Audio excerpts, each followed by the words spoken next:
Welcome to today's Catholic Daily Readings from Christus Dominus Bread of Life. A reading from the letter of St. Paul to the Romans, and similarly, the Spirit also helps our weakness.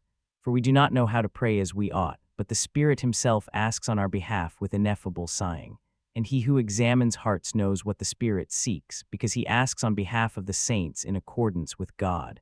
But we know that, for those who love God, all things work together for good, for those who, in accordance with his purpose, are called to be saints.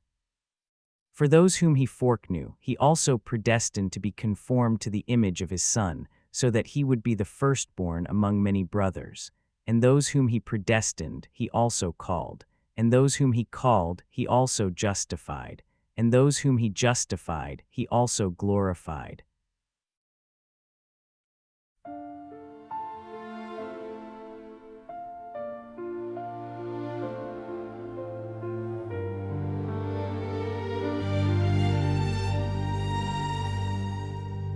Look upon me, Lord, my God. Answer me in the dark. Give light to my eyes, for night is closing in. Lest my enemies say I have overcome him, lest my foes rejoice at my fall.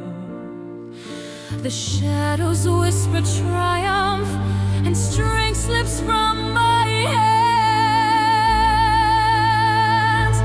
My hope, O Lord, is in your mercy.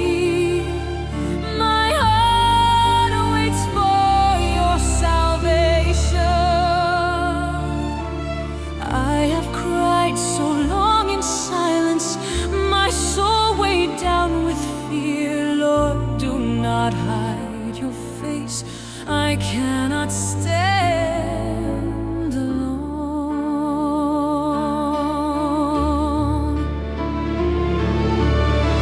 Yet in this valley of sorrow, your love becomes my strength. Darkness has no victory when your voice calls my name.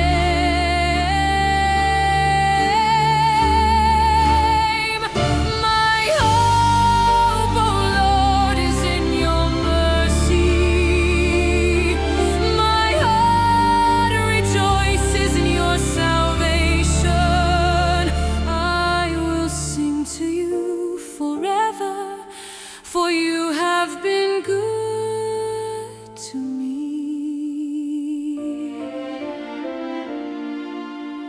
Light to my eyes, mercy to my soul. My hope is in you.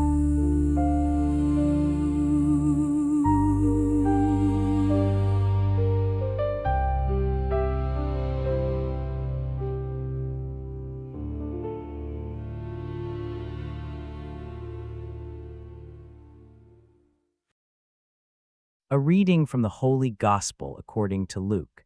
And he was traveling through the cities and towns, teaching and making his way to Jerusalem. And someone said to him, Lord, are they few who are saved? But he said to them, strive to enter through the narrow door. For many, I tell you, will seek to enter and will not be able to. Once the householder has risen up and shut the door, you will begin to stand outside and to knock at the door, saying, Lord, open to us. And in response he will say to you, I do not know where you are from. Then you will begin to say, we ate and drank in your presence, and you taught in our streets. And he will say to you, I do not know where you are from. Depart from me, all you workers of iniquity. There will be weeping and gnashing of teeth when you see Abraham and Isaac and Jacob and all the prophets in the kingdom of God, yet you yourselves are expelled outside. And they will arrive from the east and the west, and from the north and the south, and they will recline at table in the kingdom of God. And behold, those who are last will be first, and those who are first will be last. Join us for today's reflection. Someone asked Jesus a straightforward question: Lord, will only a few people be saved? It's the kind of question people ask when they want reassurance. You're hoping Jesus will say, oh no, most people are saved, don't worry about it. Or maybe you're hoping he'll give you some theological nuance about the mystery of salvation that lets you avoid uncomfortable realities. He gives neither. Instead, he says, strive to enter through the narrow gate. Many, I tell you, will attempt to enter but will not be strong enough. Once the master of the house has arisen and locked the door, you'll stand outside knocking, saying, Lord, open the door for us. He'll say, I don't know where you are from. Then you'll say, we ate and drank in your company and you taught in our streets. But he'll say, I don't know where you are from. Depart from me, all you evildoers. This is terrifying, not because Jesus says salvation is impossible, because he describes people who think they're in but they're not, people who ate and drank with Jesus, people who heard him teach, people who had proximity, familiarity, association. And the master says, I don't know where you are from. Proximity doesn't equal relationship. Familiarity doesn't equal salvation. You can eat at someone's table and still be a stranger. The narrow gate is narrow. That's the point. Many will attempt to enter but won't be strong enough. Not won't try, won't be strong enough. There's something about the narrowness that requires strength. The gate isn't wide enough for you to bring everything with you. You have to shed things, let go, become small enough to fit through. And many people attempt this but can't do it. They want to enter but they're not willing to become narrow enough. Then there's the timing issue. The master arises and locks the door. After that, no amount of knocking works. No claims about proximity matter. We ate with you. You taught in our streets. He says, I don't know you. The time for entering was when the door was open. Once it locks, claiming association is worthless. This isn't about the master being arbitrary. It's about the reality that there's a time to enter, and after that time passes, the door is locked. Paul's teaching about the Spirit helping our weakness connects to this. We don't know how to pray as we ought, but the Spirit intercedes with inexpressible groanings. The one who searches hearts knows what the Spirit desires. He intercedes for the holy ones according to God's will. We know that all things work for good for those who love God, who are called according to his purpose. Those he foreknew, he predestined to be conformed to the image of his Son. Those he predestined, he called. Those he called, he justified. Those he justified, he glorified. The connection is this: you need help to enter the narrow gate. You're not strong enough alone. The Spirit intercedes because you don't even know how to pray properly. The sequence Paul describes is predestination, calling, justification, glorification. It's divine initiative from start to finish. But that initiative requires response. Strive to enter. Make every effort. The door is narrow and the time is limited. Think about what it means that many will attempt to enter but won't be strong enough.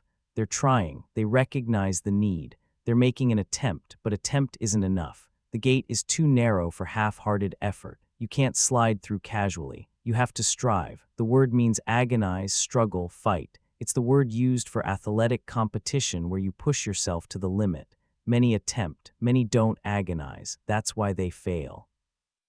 The people banging on the locked door claiming association represent most of what passes for Christianity. We went to church. We heard teaching. We participated in religious activities. We were around Jesus stuff. And the master says, I don't know where you are from, because proximity to Jesus activities isn't the same as relationship with Jesus. You can be in the building while the door is open and still be outside when it locks because you never actually entered. Jesus says people will come from east and west and north and south and recline at table in the kingdom of God. Some who are last will be first, and some who are first will be last. The geography matters. It's not just local people, familiar people, people with religious pedigree who enter, people from everywhere, people you wouldn't expect, people who don't have your advantages. Meanwhile, some who seem obviously first, obviously in, obviously saved end up last, end up outside, end up hearing I don't know you. This destroys presumption. You can't presume you're saved because you grew up Christian. You can't presume you're saved because you attend Mass. You can't presume you're saved because you know theology. The Master doesn't say I don't recognize your religious activities. He says, I don't know where you are from. It's personal, relational. You're either known or you're not. Activities don't create that knowing. Striving to enter through the narrow gate does. The Spirit interceding with inexpressible groanings shows you need supernatural help to enter. Your weakness is real. You don't know how to pray. You don't know how to strive properly. You need the Spirit doing in you what you can't do yourself. But Paul also says those who love God, who are called according to his purpose. Love and calling, response to divine initiative. The Spirit does what you can't, but you still strive to enter. The Master arising and locking the door creates urgency. There's a time when the door is open. During that time, strive to enter. Don't presume you have forever. Don't think proximity is enough. Don't assume religious activity equals relationship. The door will lock. After it locks, claiming you ate with Jesus won't help. He'll say, I don't know you. Most terrifying is that Jesus is describing people who think they're in. They're shocked when the door is locked. They expect it to open. We ate and drank in your company. We heard your teaching. They have reasons to think they belong, but those reasons are based on proximity and activity rather than relationship. The Master doesn't dispute their claims. He doesn't say you didn't eat with me or I didn't teach in your streets. He says I don't know where you are from. The activities happened. The relationship didn't. Paul's sequence of foreknowledge, predestination, calling, justification, glorification shows God's initiative, but Jesus' command to strive shows human response. Both are true. God calls, you strive. The Spirit intercedes. You agonize to enter. All things work together for good for those who love God. But many will attempt to enter and won't be strong enough. Divine sovereignty and human responsibility aren't contradictory.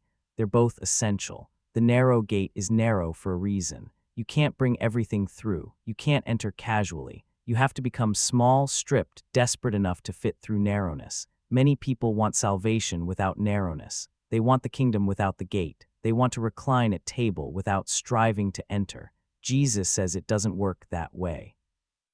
The gate is narrow. Strive to enter through it, because when the door locks, proximity won't save you.